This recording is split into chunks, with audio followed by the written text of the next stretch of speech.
Bismillahirrohmanirrohim. Assalamualaikum warahmatullahi wabarakatuh. Bagaimana kabarnya adik-adik sekalian? Semoga dalam keadaan sehat walafiat. Perkenalkan, nama saya Rani Silvia. Saya dari Fakultas Tarbiyah Prodi Pendidikan Agama Islam. Pada kesempatan kali ini kita akan belajar pendidikan agama Islam mengenai materi ketentuan sholat 5 waktu. Nah, pertama-tama marilah kita terlebih dahulu pahami apa itu sholat. Sholat secara bahasa berarti doa. Secara istilah merupakan ibadah yang terdiri dari perkataan dan perbuatan tertentu yang dimulai dengan takbir dan diakhiri dengan salam. Nah, adapun kedudukan sholat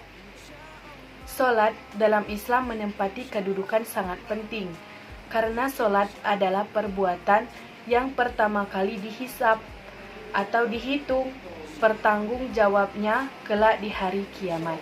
Adapun rukun sholat, niat, berdiri bila mampu, takbiratul ihram, membaca surah Fatihah, ruku dan tumak nina, iktidal dengan tumak nina, sujud 2 kali dengan tumak nina, duduk antara 2 sujud dengan tumak nina, duduk untuk tasyahud akhir, membaca tasyahud akhir, membaca sholawat atas Nabi, mengucapkan salam, tertib. Selanjutnya adik-adik, ancaman orang yang meninggalkan sholat. Nah, jika kita meninggalkan sholat, akan ada ancaman bagi orang yang meninggalkan sholat tersebut. Sebagaimana kita ketahui bersama bahwa sholat merupakan ibadah yang sangat penting dalam agama Islam. Selain sebagai petunjuk ketakwaan, sholat yang kita lakukan juga berfungsi sebagai tiang dari agama kita. Berulang kali Allah mengingatkan kepada kita tentang besarnya pahala dan janji kenikmatan surga yang akan diberikan kepada umat Islam yang konsisten melaksanakan sholat. Nah, di sisi lain, Allah juga memberikan ancaman yang sangat tegas baginya neraka yang meninggalkan sholat. Selanjutnya, keutamaan sholat. Keutamaan sholat terdiri dari 3. Yang pertama, keutamaan sholat 5 waktu.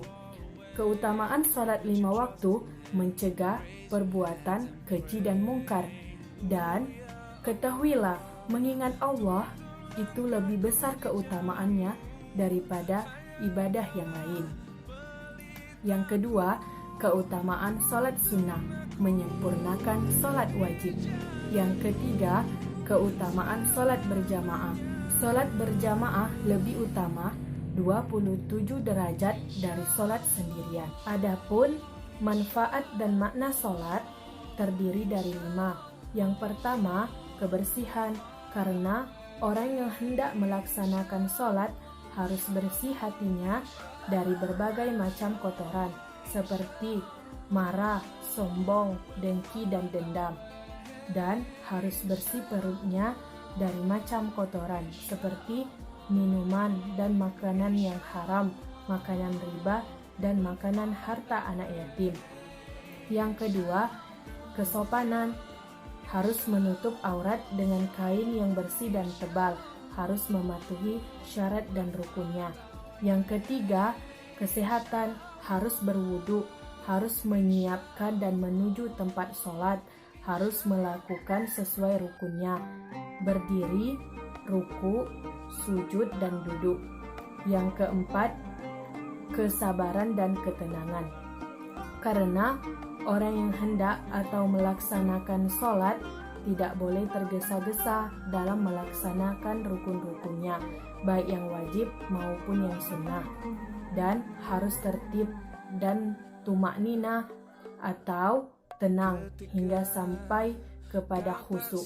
Yang kelima, percaya diri, karena orang yang sholat harus merasa berdekatan dengan Allah Subhanahu wa Ta'ala dan harus selalu merasa diawasi dan diperhatikan oleh Allah Subhanahu wa Ta'ala Maka apabila manusia sudah berdekatan dengan Yang Maha Segalanya, tentu akan merasa aman dan percaya diri.